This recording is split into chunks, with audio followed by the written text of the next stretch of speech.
Hello friends, നമ്മുടെ പുതിയ വീഡിയോയിലേക്ക് എല്ലാവർക്കും സ്വാഗതം. ഞാൻ ലക്ഷ്മി. എല്ലാവരും സുഖമായിട്ടിരിക്കണമെന്ന് വിശ്വസിക്കുന്നു.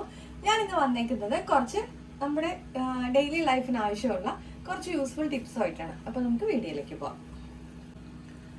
നമ്മുടെ ആദ്യത്തെ ടിപ്പ്, നമുക്ക് മഞ്ഞപ്പൊടി സ്റ്റോർ ചെയ്യുന്ന നമ്മുടെ ബോട്ടിലിൽ നമുക്കൊരു ബേ ലീഫ്, അതായത് ഉണങ്ങിയ ബേ ലീഫ് ഇതുപോലെ ഒന്ന് ഇട്ട് കൊടുത്തു കഴിഞ്ഞാൽ നമുക്ക് പ്രാണിയൊന്നും കയറാതെ നമ്മുടെ മഞ്ഞപ്പൊടി കുറേ കാലം സൂക്ഷിക്കാൻ പറ്റും. അതുപോലെ തന്നെ അതിൻ്റെ ഫ്രഷ്നെസ്സും അതുപോലെ തന്നെ ഈർപ്പമൊന്നും ഉണ്ടാവാതെ ഇരിക്കാനും വളരെയധികം യൂസ്ഫുൾ ആണ്. അടുത്തതായിട്ട് നമുക്ക് ഉലുവ സ്റ്റോർ ചെയ്യുന്നത് എങ്ങനെയാണെന്ന് നോക്കാം. അതിനായിട്ട് നമുക്ക് ഇതുപോലെയുള്ള ഒരു കറുവപ്പട്ടയുടെ കഷ്ണം അതിനകത്തോട്ട് ഇട്ട് സൂക്ഷിച്ചാൽ മതി. അടുത്തതായിട്ട് നമുക്ക് വൻപയർ സ്റ്റോർ ചെയ്യുന്നത് എങ്ങനെയാണെന്ന് നോക്കാം. വൻപയർ നമ്മൾ ഇട്ട് വെക്കുന്ന പാത്രത്തിൽ ഇതുപോലെ ഒരു ഉണക്കമുളകും കൂടെ ഇട്ട് വെച്ചാൽ മതി. അതുപോലെ തന്നെ നമുക്ക് ചെറുപയർ സ്റ്റോർ ചെയ്യുന്ന പാത്രത്തിലും നമുക്ക് 2 ഉണക്കമുളക് ഇട്ട് കൊടുത്താൽ മതി.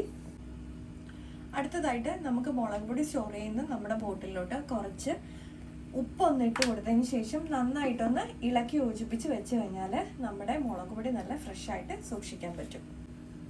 അടുത്തതായിട്ട് നമുക്ക് ജീരകം, അതുപോലെ തന്നെ നമ്മുടെ പെരുംജീരകം ഒക്കെ സൂക്ഷിക്കുന്ന പാത്രത്തിൽ നമുക്ക് 1-2 ഗ്രാമ്പു ഇട്ട് വെച്ച് കഴിഞ്ഞാൽ അതിൽ വേറെ പ്രാണികളൊന്നും കയറാതെ നമുക്ക് നല്ലപോലെ സൂക്ഷിക്കാൻ പറ്റും.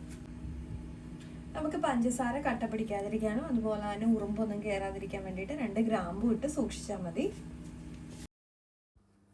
അടുത്തതായിട്ട് നമുക്ക് പുളി എങ്ങനെയാണ് സൂക്ഷിക്കേണ്ടതെന്ന് നോക്കാം. അതിനായിട്ട് നമുക്ക് ഒരു പേപ്പറിലേക്ക് കുറച്ച് കായപ്പൊടി ഒന്ന് എടുക്കാം, അല്ലെങ്കിൽ നമ്മുടെ കട്ടക്കായമാണെങ്കിലും മതി. അത് നന്നായിട്ടൊന്ന് ഫോൾഡ് ചെയ്തെടുക്കാം.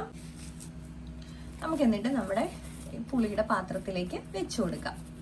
ഇതുപോലെ സ്റ്റോർ ചെയ്ത് കഴിഞ്ഞാൽ നമ്മുടെ പുളിക്കകത്ത് പിന്നെ പുഴു അങ്ങനെയൊന്നും വരാതെ നമുക്ക് കുറേ കാലത്തോളം സൂക്ഷിക്കാൻ പറ്റും. ഇത് നമ്മുടെ കുടംപുളിയുടെ പാത്രത്തിലാണെങ്കിലും ഇതുപോലെ തന്നെ ചെയ്യാം. അല്ലെന്നുണ്ടെങ്കിൽ വേറൊരു മെത്തേഡ് ഉണ്ട്, അതും കൂടി കാണിക്കാം. നമ്മുടെ രണ്ടാമത്തെ മെത്തേഡ് എന്ന് പറഞ്ഞാൽ ഇതുപോലെ നമുക്ക് ഉണക്കമുളകാണെങ്കിലും നമ്മുടെ ഈ പാത്രത്തിലേക്ക് ഇട്ട് കൊടുത്താൽ മതി.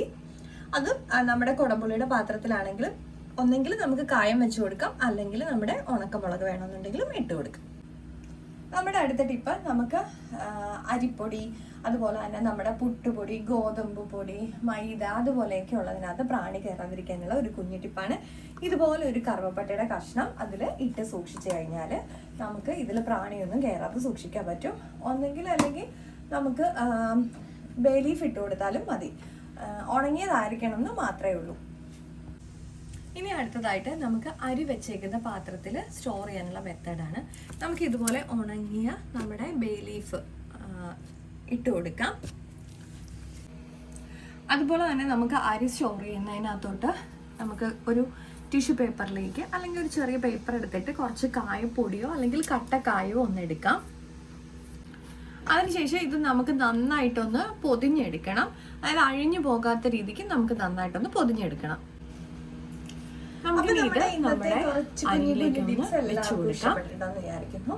അപ്പൊ ഇത് ഞാൻ നമ്മുടെ അരിയിലേക്കൊന്ന് വെച്ച് കൊടുത്തിട്ടുണ്ട്. നമുക്ക്